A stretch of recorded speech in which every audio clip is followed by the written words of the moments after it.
பெரியார் திருமணமும் அதன் விளைவுகளும். சாத்தான்குளம் தொகுதியின் சட்டமன்ற உறுப்பினராக 1977 ஆண்டு பதவி வகித்தவர் தியாகி நல்லை ஜெபமணி அவர்கள். பெருந்தலைவர் காமராஜ் அவர்களின் கொள்கைகளை விடாப்பிடியாக பின்பற்றி வாய்மையுடன் வாழ்ந்த உன்னத தலைவர் ஜெபமணி அவர்கள். அரசியலில் சொத்து சுகங்களை சேர்க்காத எம்எல்ஏவுக்கு எடுத்துக்காட்டாக வாழ்ந்தவர் ஜெபமணி அவர்கள். அவர் திராவிட இயக்கங்கள் தமிழகத்தில் நீதி கட்சிகளின் வாரிசாக எத்தகைய கொள்கை அடிப்படையும் இல்லாமல் வளர்ந்த கதைகளை பட்டியலிட்டு காட்டியுள்ளார். அவர் கூறிய ஒரு சிலவற்றை இன்றைய தலைமுறையினர் தெரிந்து கொள்ள வேண்டும் என்ற எண்ணத்தில் உங்களுக்கு சொல்ல விரும்புகின்றேன். காலமெல்லாம் பிராமணர்களை எதிர்த்து வந்த பெரியார் மணியம்மையை ஸ்வீகாரம் எடுப்பதற்கு யோஜனை கேட்க ராஜாஜியைத்தான் அணுகினார். ராஜாஜி அப்போது டெல்லியில் கவர்னர் ஜெனரலாக இருந்தார். அவரும் பெரியாரும் திருவண்ணாமலை ரயில் நிலையத்தில் சந்தித்தார்கள். ராஜாஜியிடம் பெரியார் கேட்டார், உனக்கு பெண் மக்கள் துணை இருக்கிறது, ஆகையால் பயமில்லாமல் நிம்மதியாக இருக்கிறாய். நான் நாகம்மையை இழந்த பிறகு அனாதையானேன். என்னை பேணவும் பாதுகாக்கவும் யாருமில்லை. என்னை சுற்றி இருப்பவர்கள் நான் எப்போது சாவேன், சாவிக்கொத்து கிடைக்குமா என்று காத்திருக்கிறார்கள். இந்த பெண் மட்டும் எனக்கு உதவியாக இருக்கிறார். நான் இவளை மகளாக ஸ்வீகாரம் எடுத்துக் கொள்ளலாம் என்று எண்ணுகிறேன். அதற்கு யோஜனை கேட்கவே வந்தேன் என்றார் பெரியார் அவர்கள்.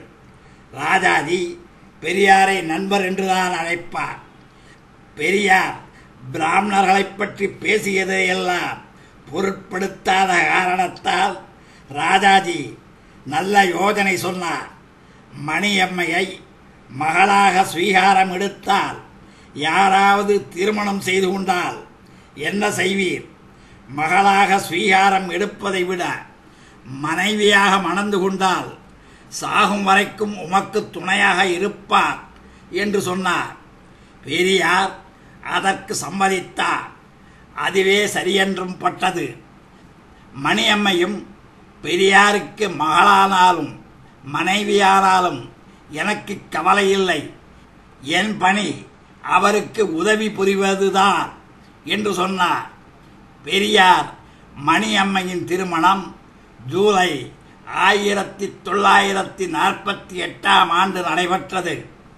நாகம்மை இறந்த பிறகு எத்தனையோ பெண்கள் பெரியாரை மணந்து கொள்ள விரும்பினார்கள். நாகம்மை இருந்த இடத்தில் இன்னொருவர் உட்காரக்கூடாது என்று சொன்னதோடு இல்லாமல் நாகம்மையின் நினைவாக தாடியும் வைத்துக் கொண்டார். அப்படிப்பட்டவர் மணியம்மையை ராஜாஜியின் ஆலோசனையின் பேரில்தான் மணந்தார். இந்த திருமணம் பெரியாருக்கு உதவி செய்வதற்காகவே தவிர உடல் உறவுக்காக அல்ல.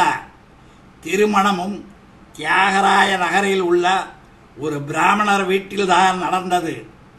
திட்டுவது பிராமணனை, யோஜனை கேட்பது பிராமணனிடம். பிராமணர்கள் எல்லோரையுமே தாம் எதிர்ப்பதாகத்தான் பெரியார் மேடைகளில் பேசுவார். பிராமணியத்தை எதிர்க்கிறோம், பிராமணனை அல்ல என்ற கோஷம் பிற்கால திமுகவினரின் கூற்று. பெரியாரோ பிராமணனையே எதிர்த்தார். தன் சொந்த பிரச்சனை என்று வந்தவுடன் தன் கட்சியினரை நம்பாமல் ஒரு பிராமணரை தேடிப் போனார் பெரியார். கலைஞரும் பெரியாரைப் போல பிராமணர்கள் பலரை தனது நண்பர்களாக வைத்துக் கொண்டுள்ளதை அனைவரும் அறிவார்கள். பெரியாரையும் அவர்கள் வளர்த்த பிள்ளைகள் விடவில்லை. பெரியார் திருமணம் செய்து கொண்டது பெரிய துரோகம் என்றும் காம களியாட்டம் என்றும் எழுதியதோடு மணியம்மையையும் மிகவும் கேவலமாக விமர்சித்தார்கள். அத்துடன் திருமணத்தை சாக்காக வைத்துக் கொண்டு கழகத்தில் இருந்து பிரிந்து திராவிட முன்னேற்றக் கழகம் என்ற பெயரில் கட்சி ஆரம்பித்தார்கள். இப்போது திமுகவாக மாறியவுடன் தமிழ் எங்கள் உயிர் என்றார்கள். கடவுள் இல்லை என்றவர்கள் ஒன்றே குலம் ஒருவனே தேவன் என்றார்கள். பிராமணர்களை எதிர்க்கவில்லை, பிராமணியத்தை தான் எதிர்க்கிறோம் என்றார்கள். வடவர்கள் வேட்டைக்காரர்கள், நாம் அவர்களின் வேட்டையாடும் காது. ஆகையால் வடவர்களிடமிருந்து விடுபட வேண்டும். திராவிடத்தை கேட்டுப் பெறுவோமா அல்லது எடுத்துக்கொண்டோம் என்று அறிவிப்போமா? ஓட்டு முறையில் பெறுவோமா அல்லது வேட்டு முறையில் பெறுவோமா? நாம் யார் தெரியுமா?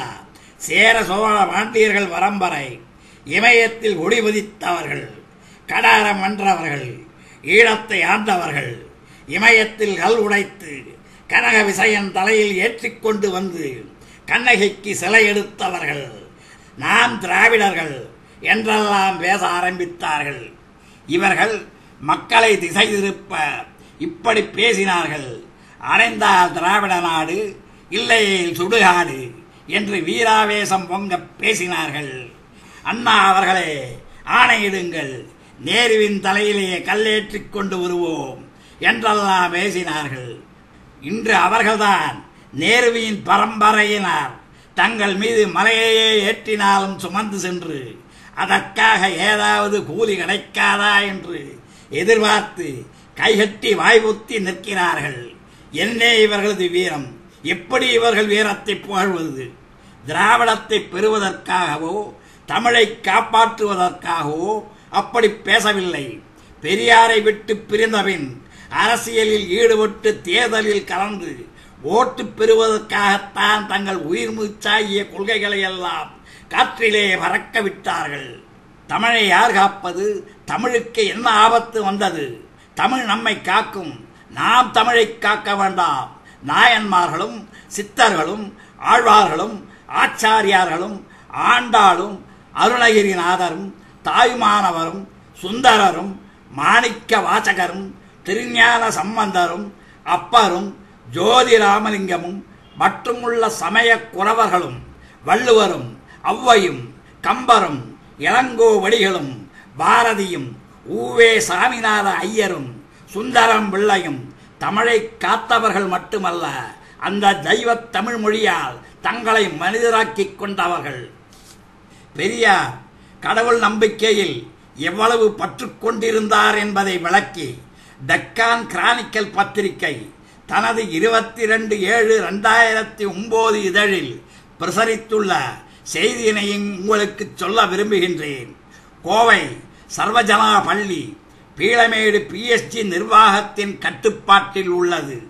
1925ஆம் ஆண்டு அப்பள்ளிக்கு வருகை தந்த பெரியார் அவர்கள் அப்பள்ளியின் பார்வையாளர் புத்தகத்தில் கடவுள் இப்பள்ளிக்கு மேலும் மேலும் அபிவிருத்தி அருள் புரியட்டும் என்று எழுதியதோடு பள்ளி நிர்வாகத்தின் குடும்பத்திற்கு ஆயுள் விருத்தியும் சுபீட்சமும் கொடுக்க பிரார்த்திக்கிறேன் என்றும் பதிவு செய்துள்ளார். பெரியாரின் தெய்வீக பற்றையும் சாதி மத சீர்திருத்தங்களையும் தமிழர்கள் அனைவரும் போற்றி வணங்க வேண்டும். வாழ்க பெரியாரின் நல்ல எண்ணங்கள்!